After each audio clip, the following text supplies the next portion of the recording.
I teach at low-income school outside of Denver, and something at the previous school I taught at had all of us teachers get trained in, and I was really interested in this curriculum, and I still, like, just listening to both of your presentations kind of reiterated, how am I going to insert parts of this curriculum into my science curriculum? It's called Life Skills.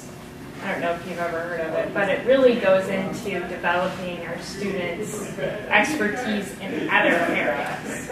And it really valued them being who they were, authentically, and feeling safe to do that. And so that's something that I try to foster in my science class, but it's not, this curriculum was all around that. Like different exercises, whether quotes or, you know, working through feelings, like, and I just wonder how we can make that a part of like pre-service teaching, training, like to get them to recognize when you, because we learned about it when I was like going through my teacher training program a long time ago. They went into it saying, you know, you have different formative stages with your students and you need to be doing certain things. This generally happens. But they told that to you. Right? Yes, it wasn't ever. Never did anything. No, they never did anything, and it was one of those things where it was like kind of in the back of your mind as a teacher. But it wasn't until I just did national board certification that that's something that they actually grade your classroom videos on, is you setting up this safe environment for group discussion. That again, I started going back to that, like how do I foster this in my environment? This is something that you as a teacher are in control of, but nobody explicitly taught us how to do that. Do you think it's also that one reason it may not take hold is that it's not connected to learning, that it's seen over here as, oh, this is nice because I want to be a nice caring teacher? Yeah. But instead of understanding how that might be fundamental to learning itself, I'm just wondering. Yeah, I can see that connection. Something interesting happened in a course I was teaching, and it was something I did a couple years ago, where I was running a course that was for non-science majors that was introduced me to science. Something that I brought into the classroom was how we, in modeling instructions, you know, engage them in small groups to discuss things, and like the scientists, they would publish and they work with a group in a circle much like this, talking about it. And to think of that idea of expectation versus how the students, you know, frame the course, when they think about science, the comment that I heard was, well, this is like a philosophy class, which spoke to me the fact that they have environments where that is acceptable, that is how they frame it, and they're more than happy to participate in it. But it's just this disconnect between, is that valuable in this context, and how do we communicate to them and kind of enculturate them to get them to find the value in it? It seems to be interesting. And then there might be a way to think about those other areas where, much like the idea of horizontal expertise, you know, where they see them as valuable and applied, and how can we kind of bring that in and exploit that?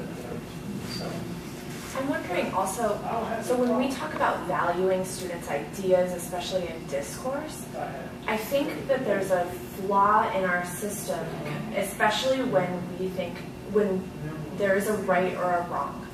And we are trying to get students to say something specifically. And that takes us away from valuing the ideas that they're bringing to the table. Because one, why would I want to share an idea if I think it might not be right and I might not be valued within this community if I say something wrong? And so that's why I think it's so important for our discussions to be based on some sort of, like, let's take the right and wrong out of it and let's start to bring in the idea that we're going to talk about some sort of shared experience that we had and collectively come to a consensus on something. I think this also goes to the issue of authentic practice as well, right? Because framing science or math as being pursuing the right answer all the time is pretty non-authentic, whereas science people, we know, like, when you ever deal with a problem that has a right or wrong answer, ever in your practice, never, right? So I think it goes to that point. This is just an aside, but I think it's relevant.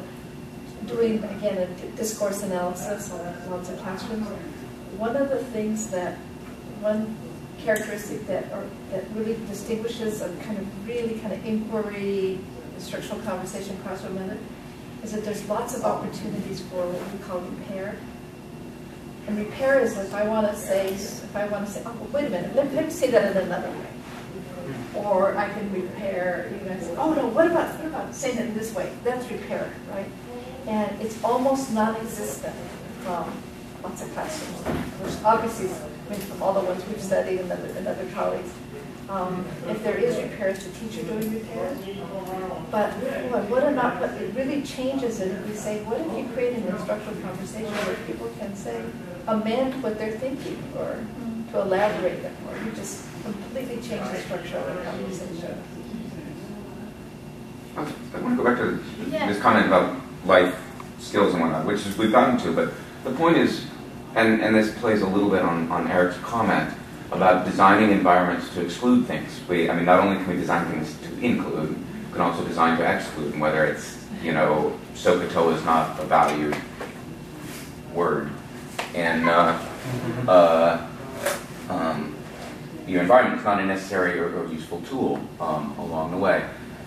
So long as the life skills is taught as a class that's decontextualized, not only do you not know how to use it in physics, but it sends a very strong message that physics isn't with or by humans.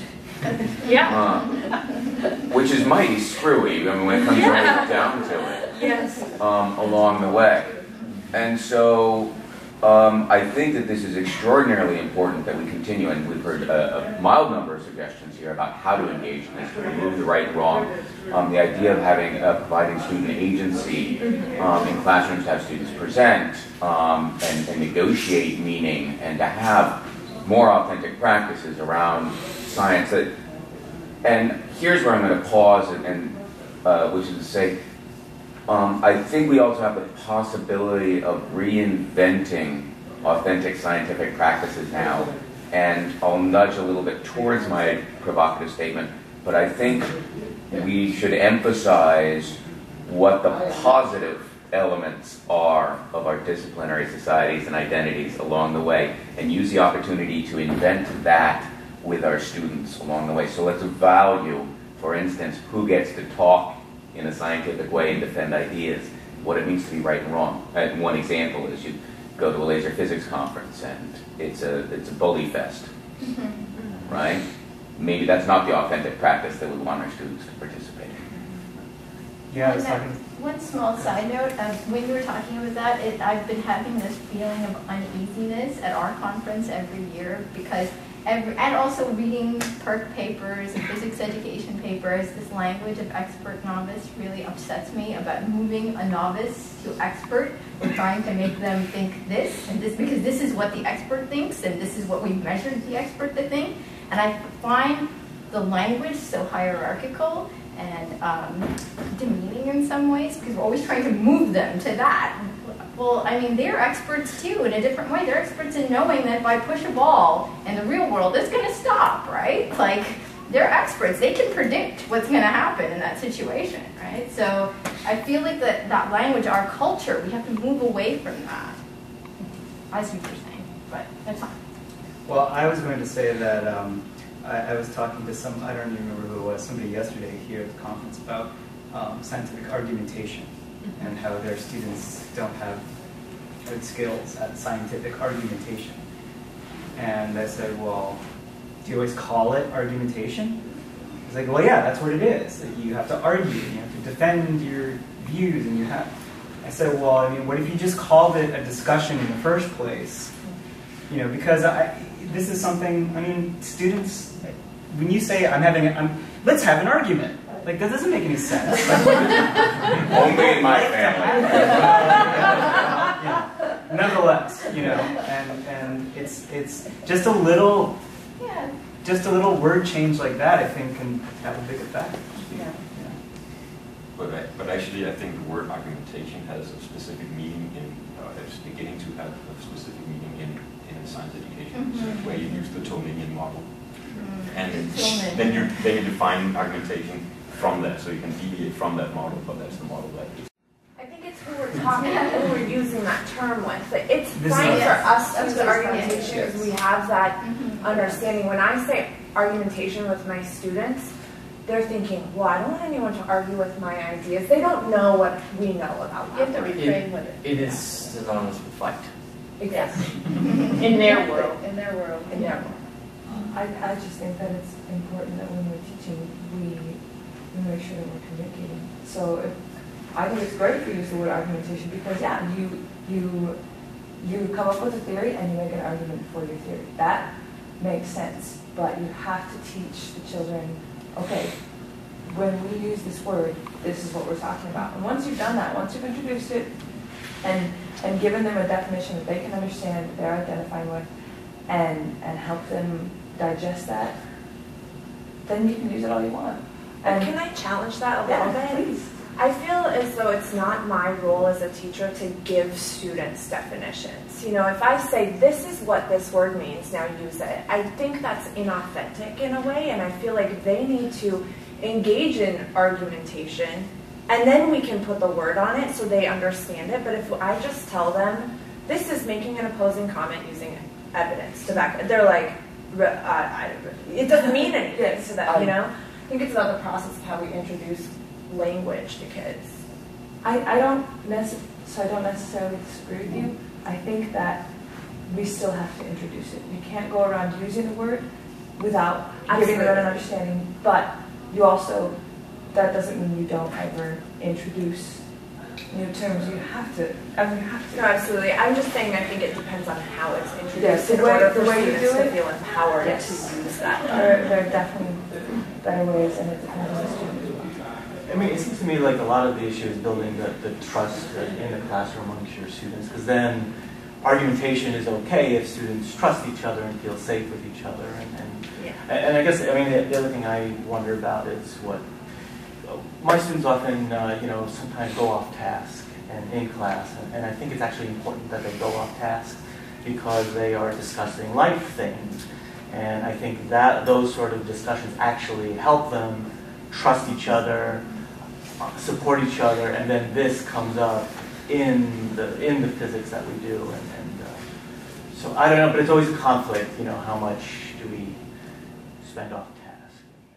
Okay, well, we asked a physics student at the University of Copenhagen. They were enrolled in a mathematics introduction to physics course, and we asked them week by week, who do you speak to or communicate with to learn physics? And we had different categories, so it could be problem solving and concept discussion. We also had some social questions. So who do you talk with during lectures or during class? Small talk with. So that would be off task. Who do you engage with socially? I mean, so it was very clear that it wasn't about physics. And so they were separate. And what we got was, first of all, that problem solving was not as good as a predictor of future grades as was concept discussion, which we saw before that, but now we doesn't. But also we found out that in class social discussions or social engagement was actually also a pretty good predictor of grades. It was in fact the best of all of the predictors. It was really interesting, but it's exactly what our experience is as humans. Yeah. Is trust actually one of the bridges between identity and learning development? And this is one question, or building trust. So there's one thought I just had as you were speaking about this.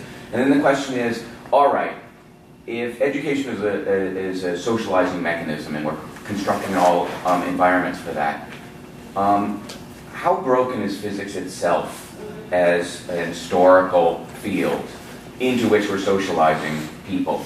Because it's got a there's some elements of it which in its structure and identity itself as a discipline embody things that are exclusionary and limiting of participation. So I'm glad that I don't have to answer that because I'm not a physicist.